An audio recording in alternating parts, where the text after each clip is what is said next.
Interesting pin action, Chris, as he cuts right through the middle. Almost breaks up the split.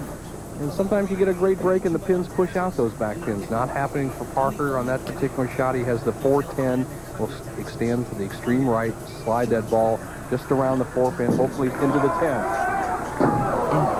Okay.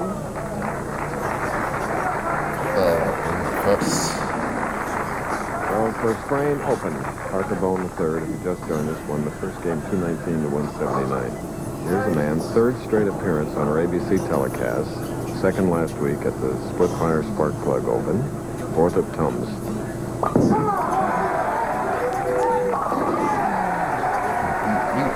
A little customary hop at the line. A man whose main weapon is his natural ability and his physical strength, just everything in perfect position. Look at this. Now watch how he comes straight through with that pivot step. Steady head, directly to the target underneath. Perfect form, gets the perfect result. Now he nailed that right-hand lane in practice. This left-hand lane is going to be the key for Brian.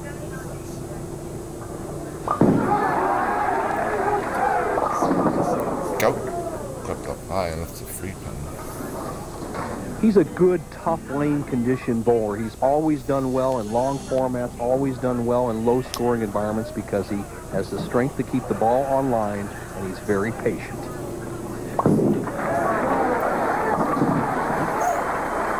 Okay, 52nd television appearance for Brian Voss. Player of the Year in '88. 30th television appearance for Parker Bohn III. 10 titles, Voss has 13.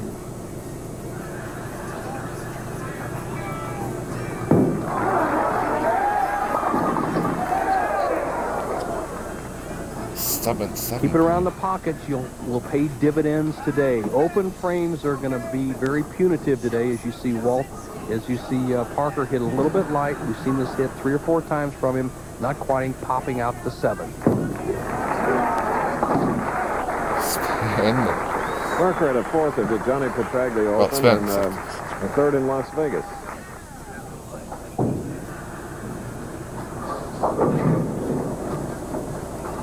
Pinfall, a practice shot by Justin Romek, tournament leader. Next up will be Eric Forkel to meet the winner of this game.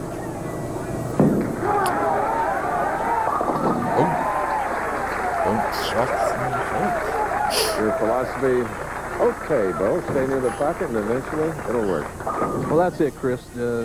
Just to reiterate, it's very important to cut down the hook when it's very difficult to throw strikes. The grip of Brian Voss, the full grip, extends that index finger, keeps his hand directly underneath the ball in the center of the palm, and good wrist action. 4-7. That's the 4 save. Pinch soft, otherwise a very good shot. When Brian makes our telecast, drifts a little high, breaks up the 4-7-10. He's quickly up on the approach with another ball to cross over and shoot the spare. Very good. Tomorrow here on ABC, there's twice the excitement on ice. First, beginning live at 1 Eastern, 12 noon Central and Pacific, it's NHL action with regional matchups including LA at Chicago or a battle in the Big Apple as the Islanders host the Rangers.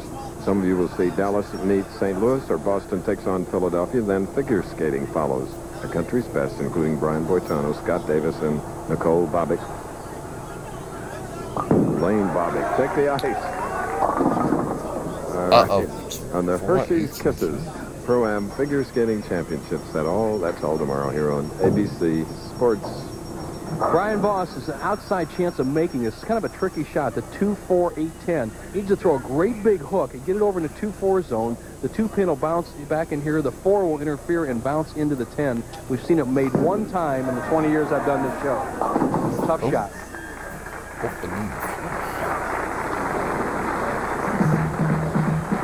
Brian Voss against Parker Bohn III. You know, the Henry Ford Museum in nearby Dearborn is a place where children can get involved in the mechanics of an assembly line, an innovation perfected by Henry Ford.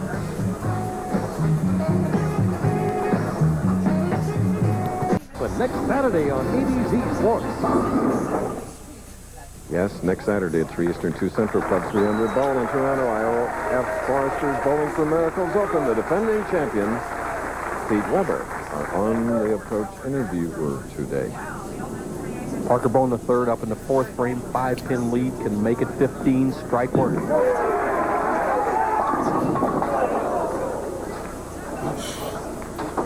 All flat bellies out there, Chris, today. The 5 players in top physical condition, that grueling 56 games, 7 days. Usually the players who hold the line or throw a straighter ball prevail in the long term. It's because of the variety of conditions over 7 days.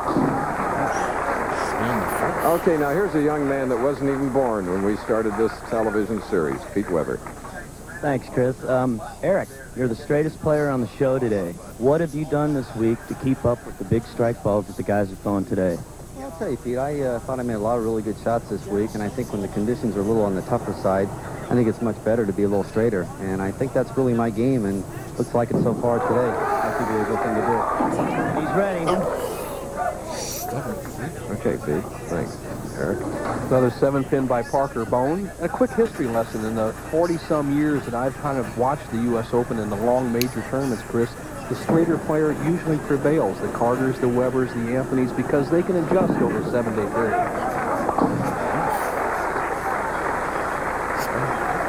You could fall in that category too, couldn't you? Oh, I hook it way too much for these guys. Get out. All right, let's take a look at the line of Brian Voss. He'll be on the right-hand lane setting the ball in this zone. He'll be right around the first area. He's real soft, trying to play the gutter shot, get an extreme angle on the pocket.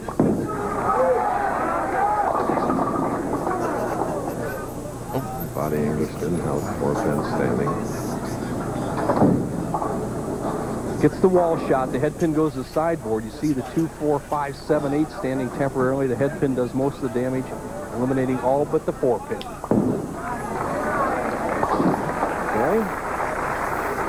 When Brian Voss is on television, his wife Andrea in the Atlanta area invites the neighbors in for a cookout. Voss taking a couple of different lines to the pocket. And once again, we'll see it from a different angle. He'll drift slightly to his left. He'll slide almost on the center lane of the 20th board. We'll see his trajectory right around the first arrow. Drift, swing. Here we go.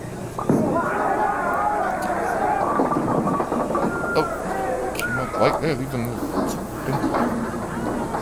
closing in on the pocket, using a reactive resin bowling ball. His ball sliding a little bit too much in the conditioner of the lane, and it doesn't quite bite in the last 19 feet of dry as we see on the back lane. But he's not hurting himself as long as he doesn't get too far behind Parker Bohn. Right now, the difference is 5 pins. Winner of the 1988 PBA National. His first victory ever was here in the Greater Detroit Open. Brian Voss, now Parker Bohn.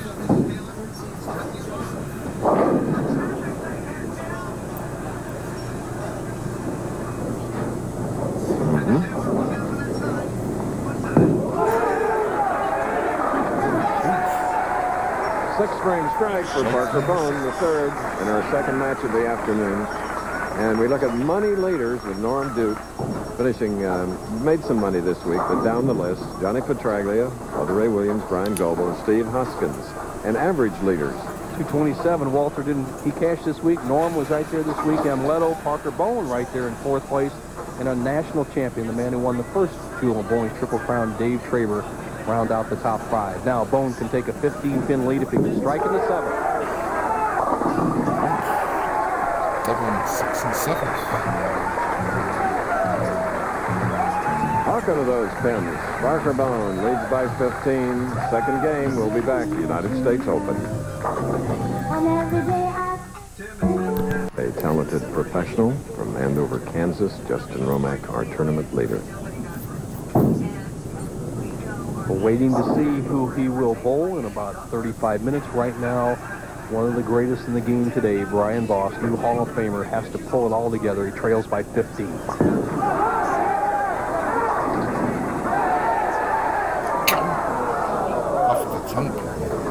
So it's a 10-pin for Brian Voss.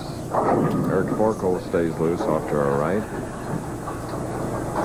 A game is constructed of 10 frames. Voss creeping up on the pocket is getting close. He has 3 frames left with which to close the gap over Parker Bohn. A while ago, you saw a stat, Norm Duke, the money leader. This week, he finished 38th, 1380, and led him on a chilly 28th. Chris Moore in 30th. We'll give you the top 24 after a bit. Walter Ray Williams and Jim Johnson tied for 46th. For Brian Voss, this is the key lane. He'll finish here in the 10th frame where he'll have a chance to close the gap. Let's see if he's zeroed.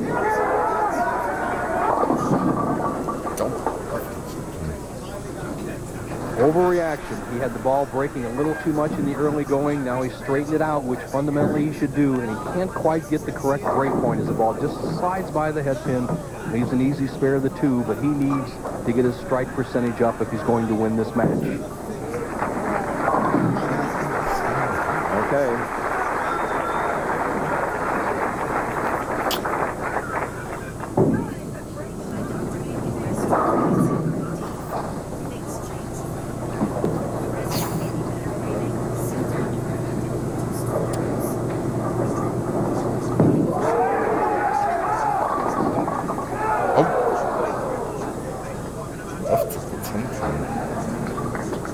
Parker could have really squeezed Brian with that particular strike. He hits a light, drives the 5 pin over towards the 10. The head pin intercepts it. Has a fairly simple spare conversion. He'll lead by 16, 2 frames left.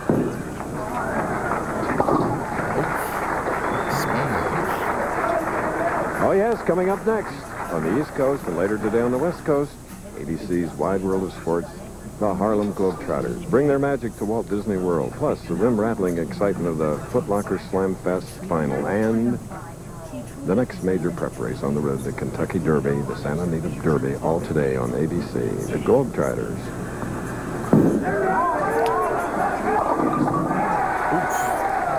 In the ninth frame.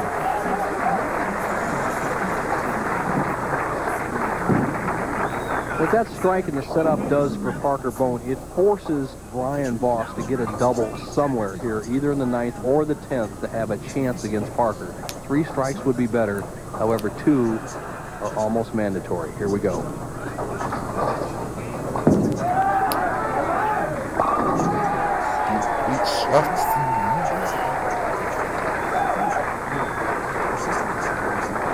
Man that earned over $115,000 4 consecutive years, over the $1 million mark. This is going to be an interesting shot. Voss, never even close on this left-hand lane, needs a strike to stay in contention for U.S. Open. Has to take all his experience here and go with a Sunday ball. Here we go.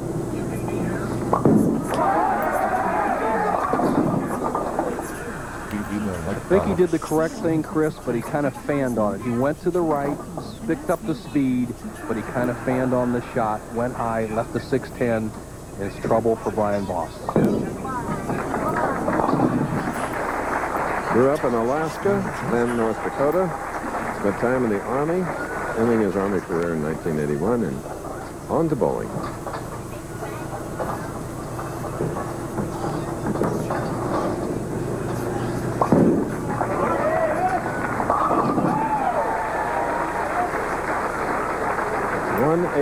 For Brian Voss.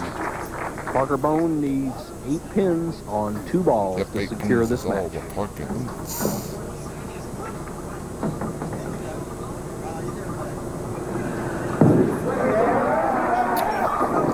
That's a winner. Well, he did it. 180 for Voss. We'll have Parker Bohn score for you later. This week, the Choice Hotels Tip of the Week features Bo Burton with some help from the son of Hall of Famers